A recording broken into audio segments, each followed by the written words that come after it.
ये कहानी एक ऐसे डॉग की है जो हमेशा दूसरों की मदद किया करता था पर थोड़ा शरारती था। इस डॉग का नाम बक था और ये एक काफी खूबसूरत इलाके में बहुत बड़े जज के घर में रहा करता था। एक दिन जज की नौकरानी उसको अपने साथ मार्केट में लेकर जाती है। वो बहुत ज्यादा मस्ती करता है, लोगों को तंग करता है, पर कोई उसको कुछ नहीं कहता क्योंकि वो तो जज का डॉग था। मार्केट में एक आदमी उसको देखता है और कहता है, ये डॉग तो बहुत अच्छी नस्ल का है और जो कनाडा में सोने की कान है वहाँ पर ऐसे डॉग की बहुत जरूरत है। ये बात वहाँ पर खड़ा जज का माली भी सुन रहा था। आज जज का बर्थडे था। बक बच्चों को जब उठाने के लिए जाता है तो ये बुरी तरह उनके बेड पर कूदता है और एक आफत मचा देता है क्योंकि बक साइज में बहुत बड़ा था। जब वो चलता था तो पूरा घर हिलता था। अब किचन में जज की नौकरानी मजे मजे के खाने बना रही थी, मगर बक के आने पर वो सारा खाना छुपा देती है ताकि बक की उन खानों पर नजर न पड़े। वो जानती थी कि अगर बक ने देख लिया तो वो सब कुछ खराब कर देगा। अब जब बक किचन में जाता है और मासूम सी शक्ल बनाकर नौकरानी के सामने खड़ा हो जाता है तो वो उसको किचन से बाहर निकाल देती है और कहते हैं कि पहले सबके साथ सही से पेश आओ फिर खाना मिलेगा। तभी वो बाहर एक खरगोश को देखता है, उसके पीछे भागता हुआ अपना सर एक दरख्त में दे मारता है। तभी उसकी नजर बाहर पार्क में सजे हुए टेबल पर पड़ती है जो तरह तरह के खानों से सजाया गया था क्योंकि जज का बर्थडे था और उनके दोस्त आने वाले थे। अब जब तस्वीर बनवाने की बारी आती है तो बक को भी बुलाया जाता है। बक की तस्वीर बन जाती है पर तभी जज बक के मुंह में एक बोटी देखते हैं और फिर उस टेबल को जिसको बक ने मेहमानों के आने से पहले सारा खराब कर दिया था। जज को इस बात पर बहुत गुस्सा आता है और आज रात के लिए वो बक को घर से बाहर रहने की सजा देता है। बाहर मौसम बहुत खराब था, तेज बिजली चमक रही थी। बक बेचारा बार बार दरवाजे को देख रहा था। अब बक को दूर खड़े माली की आवाज आती है।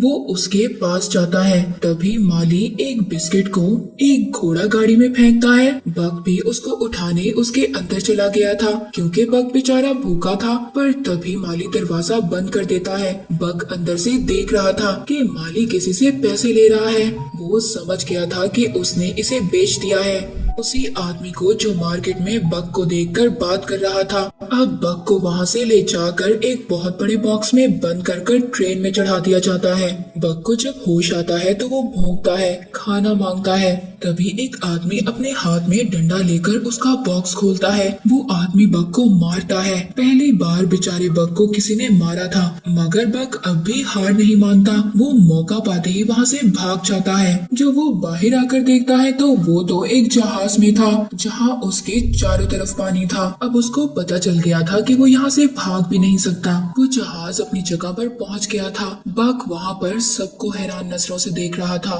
तभी वहाँ पर थोड़ी देर में बर्फबारी शुरू हो जाती है। उसने ये बर्फबारी पहली बार देखी थी, जिसे देखकर वो बहुत खुश था। वो बर्फ में खेल भी रहा था। तभी वो अपनी रस्सी छुड़ाकर वहाँ से भाग जाता है, जिसके बाद हमें मूवी में जॉन नाम का एक बूढ़ा आदमी दिखाया जाता है। जॉन अपना घर छोड़कर यहाँ से जा रहा था। तभी उसकी टक्कर बक से होती है। यहाँ पर ये लोग पहली बार मिले थे।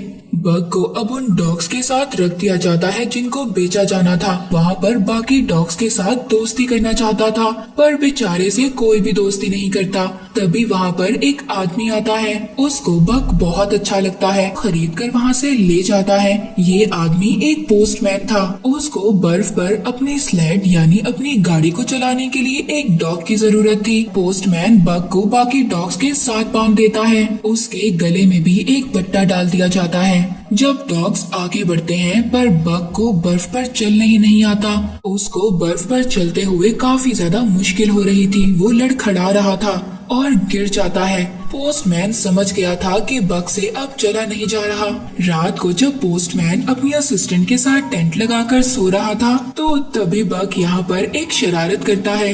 वो उस असिस्टेंट को टेंट से निकाल कर खुद पोस्टमैन के पास जाकर सो गया था, पर तभी असिस्टेंट नींद से उठ जाती है। वो बक को टेंट से बाहर निकाल देती है। अचानक बक को वहाँ पर एक काला भेड़िया नजर आता है। वो उसको देखकर डर गया था। वो पीछे होता है। तभी वो एक डॉग से टकराता है जो वहाँ पर एक गड्ढा बनाकर सो रहा था। वो बक को वो जगह देकर वहाँ से चला जाता है और खुद अपने लिए दूसरा गड्ढा बना लेता है। अब बक को भी ये पता चल गया था कि बर्फ में कैसे सोते हैं। अगली सुबह ये लोग अपना सफर दोबारा शुरू करते हैं, पर अभी भी बक से सही चला नहीं जा रहा था। वो रास्ते में अपने लेटर्स डिलीवर कर कर आगे पहुंचते हैं। दोबारा से रात हो जाती है। रात के खाने में सभी डॉग्स को फिश दी जाती है। वहाँ पर एक डॉग दूसरे डॉग से फिश छीन लेता है। बक जब ये देखता है तो वो अपना खाना उस डॉग को दे देता है। सभी डॉग ये देखकर काफी ज्यादा हैरान हो रहे थे। अगली सुबह रास्ते में रुककर एक डॉग पानी पी रहा था।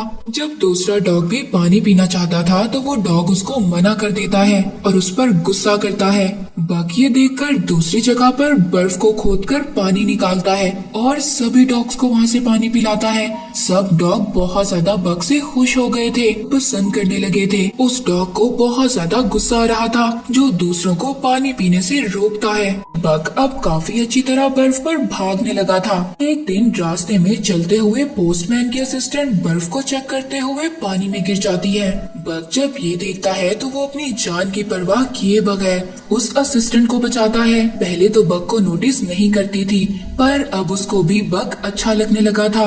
वो रात को उसको अपने पास बिठाकर खाना खिलाती है। दूसरा डॉग दूर बैठा देख रहा था और वो इससे बहुत ज्यादा जेलस था। इसके बाद पोस्टमैन और असिस्टेंट तो सोने चले जाते हैं। तभी बक एक खरगोश को देखता हुआ उसके पीछे भागता है। इसी तरह खरगोश के साथ खेला करता था। तभी दूसरा डॉग आता है और अचानक से खरगोश को मार देता है और बाद में बक पर भी हमला करता है। उस हमले से बक बेहोश हो गया था।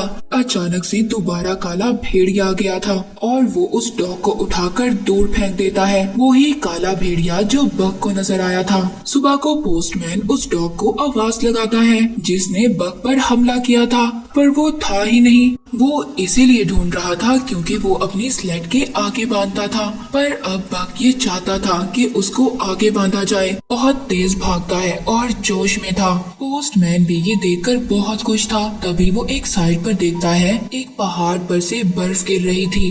बक भी उसको देख लेता है। तभी वो बक को दूसरी साइड पर मुड़ने का कहता है।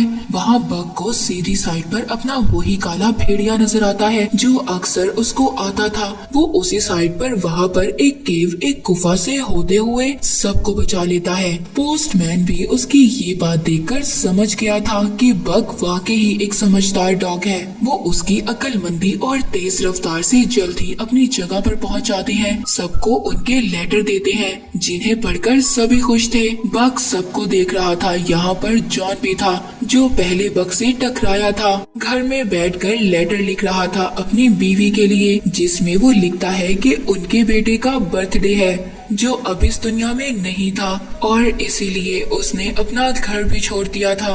यहाँ पर बक को एक बार फिर काला भेड़िया नजर आता है और इससे यहाँ पर हमें ये बात पता चलती है कि ये काला भेड़िया उसको जब नजर आता था तब बक के साथ कुछ ना कुछ अच्छा होता था। अब खैर अगली सुबह पोस्टमैन को यहाँ से लेटर लेकर जाने थे। तभी पीछे से जॉन की आवाज आती है। ये लेट हो गया था। बक रुककर उससे खुद लेटर लेने जाता है। इस तरह काफी दिन गुजर जाते हैं। एक दिन पोस्टमैन को गवर्नमेंट की तरफ से लेटर मिलता है कि सभी डॉग्स को बेचकर वापस आ जाओ। बुरा लग रहा था कि उन्होंने अब सभी डॉग्स को छोड़ना होगा। वो करते भी तो क्या करते, वो सभी डॉग्स को उधर ही छोड़कर चले जाते हैं। वहाँ पर एक अमीर आदमी सभी डॉग्स को खरीद लेता है। ये सोने की तलाश में था। सभी डॉग्स को अपनी स्लेड के साथ बांधता है और कहता है चलो, पर सामान बहुत ज्यादा था जिससे बक और उसके साथी उनके वजन को बर्दाश्त नहीं कर पा रहे थे। उधर जॉन भी जाने की तैयारी में था। वो जब ये देखता है वो कहता है देखो अभी उधर जाना खतरे से खाली नहीं, पर वो अमीर आदमी बात नहीं मानता और उनको लेकर चला जाता है। तभी रास्ते में बक की हालत बहुत खराब हो गई थी। वो बेहोश हो जाता है। अमीर आदमी उसको गन से मारने वाला था। तभी वहाँ जॉन आ जाता है। अभी भी उनको समझाता है कि आगे मत जाओ। वो अमीर आदमी सोने की लालच में इतना ज्यादा पागल हो गया था वो किसी की भी नहीं सुनता। जॉन अब बक को उसकी स्लेड से अलग करता है और उसे अपने घर ले जाता है। 2 दिन के बाद जब बक को होश आता है तो जॉन उसको बताता है कि तुम्हारे बाकी साथी मर चुके हैं और अब तुम भी आजाद हो, जहाँ जाना चाहते हो जा सकते हो। पर बग जाता भी तो कहाँ जाता, उस बेचारे का तो कोई घर ही नहीं था। एक दिन जॉन बार में जाकर ड्रिंक करता है, तभी बग भी उसका पीछा करते हुए वहाँ पहुँच गया था। वहाँ पर वही अमीर आदमी भी था। वो जॉन पर हमला करता है, इसीलिए कि उसने बग को उसके साथ जाने नहीं दिया था, जिसकी वजह से बग के बाकी साथी भी मारे गए। पर बग जब ये देखता है तो वो उस पर हमला कर देता है, बग को दूर करता है और जॉन पर गन कर लेता है। जिसके बाद वहाँ पर जो लोग थे वो अमीर आदमी को बाहर फेंक देते हैं। जॉन बहुत ज्यादा ड्रिंक करता था, बग उसको रोकता है। वो एक दिन उसकी बोतल को बर्फ के नीचे छुपाकर उस पर बैठ जाता है। जॉन बग को दूर भी करता है, पर वो इतना भारी था कि जॉन से तो वो हिलता भी नहीं। एक दिन जॉन उसको एक नक्शा दिखाता है, कहता है कि ये एक ऐसी जगह का नक्शा है जहाँ पर बहुत सारा सोना मिलेगा। मेरे बेटे ने इस नक्शे के पीछे एक लाइन लगाई थी, कहता था कि सब लोग नक्शे के मुताबिक चलते हैं, हम इस लाइन पर चलेंगे, चलो हम भी चलते हैं सोना ढूंढने के लिए। वो एक कश्ती में बैठकर अपना सफर शुरू करते हैं। सुबह को पानी का बहाव बहुत तेज था और जिस वजह से उनकी कश्ती में सुराख भी हो जाता है। वो अपनी कश्ती को छोड़कर पैदल आगे जाते हैं। दोनों को एक घर नजर आता है, उस घर को देखकर काफी खुश हो गए थे। उधर दूसरी तरफ वो अमीर आदमी जो सोने की तलाश में था, वो जॉन के घर पर पहुंच जाता है उसे मारने के लिए। तभी उसको नक्शा नजर आता है, वो समझ गया था कि जॉन कहाँ पर गया है। एक दिन जॉन को नहाते हुए नदी में सोने का एक टुकड़ा मिलता है। वो बहुत खुश होता है, समझ गया था कि ये लोग सही जगह पर आए हैं। तभी बग भी उसको देखकर पानी में डुबकी लगाता है और एक पत्थर मुंह में उठाता है। जॉन कहता है नहीं नहीं ये नहीं है। वो दोबारा से पानी में डुबकी लगाता है। इस बार वो एक बड़ा सोने का टुकड़ा निकालता है। जब वो जॉन के हाथ में छोटा टुकड़ा देखता है तो वो उसे फेंक देता है और कहता है कि ये नहीं होगा। जॉन भी उसकी इस हरकत पर बहुत हंस रहा था। तभी वहाँ पर एक सफेद भेड़िया खड़ी उनको देख रही थी। बग जब उसके पीछे जाता है तो वो वहाँ से भाग जाती है। एक दिन इन भेड़ियों का झुंड शिकार कर रहा था, तभी अचानक उनका एक साथी पानी में गिर जाता है। वो पानी के बहाव से आगे जा रहा था, बग उसको देखकर बचाता है। जिसके बाद बग भी उन भेड़ियों का दोस्त बन गया था। बग भी अब ज्यादा टाइम उनके साथ गुजारता था। इस तरह जॉन बेचारा अकेला रहने लगा था, पर वो जॉन के लिए रोजाना एक शिकार कर लाता था। एक दिन काफी देर हो जाती है, बग घर नहीं आता। जॉन अकेला ही शराब पीने लगता है। जब बग को भी एहसास होता है तो वो अपने घर वापस आ जाता है और आकर जॉन की गोद में सो गया था। सुबह सफेद भेड़िया उसको अपने पास बुलाती है। बग उनके साथ चला गया था। जॉन को भी अब एहसास हो जाता है कि बग को उसकी फैमिली मिल गई है। वो खुश था। जॉन भी अब अकेला महसूस करता था, इसीलिए वो भी वापस घर जाने का फैसला करता है। वो सारे बड़े टुकड़े सोने के पानी में गिरा देता है और छोटे टुकड़े अपने पास रख लेता है। कहता है कि मेरे लिए यही काफी है, तुम्हें तुम्हारी फैमिली मिल गई है और मैं भी सुबह यहाँ से चला जाऊंगा। ये सुनकर बग उदास हो गया था। सफेद भेड़िया के पास चला जाता है। उधर जॉन को अपने घर में किसी की आवाज आती है। जॉन जब बाहर जाकर देखता है तो वो अमीर आदमी था। वो जॉन को गोली मार देता है। जॉन के हाथ में लालटेन थी, वो नीचे गिर जाती है। पूरे घर में आग लग गई थी। अमीर आदमी जॉन से सारा सोना लेने आया था। जब सोना देखता है वो तो जैसे पागल हो गया था। तभी वहाँ पर बग भी आ जाता है। वो उसको आग में धक्का दे देता है, जिससे अमीर आदमी वहीं मर जाता है और जॉन को भी गोली लगी थी, इसीलिए वो भी काफी जख्मी था। मरते हुए जॉन बग को कहता है कि मेरे बच्चे यही तुम्हारा घर है और तुम्हें यही रहना है, और मर जाता है। सफेद भेड़िया बग को अपने साथ ले जाती है। कुछ टाइम के बाद हमें दिखाया जाता है कि सफेद भेड़िया और बग अब एक कपल थे और इनके 2 बच्चे भी थे। बग अपने झुंड का लीडर बन गया था। अक्सर वो अपने झुंड को लेकर उस जगह पर भी जाता था जहाँ पर जॉन की मौत हुई थी। बग इस जंगल में बहुत खुश था। इसी के साथ ये मूवी यहीं पर खत्म हो जाती है।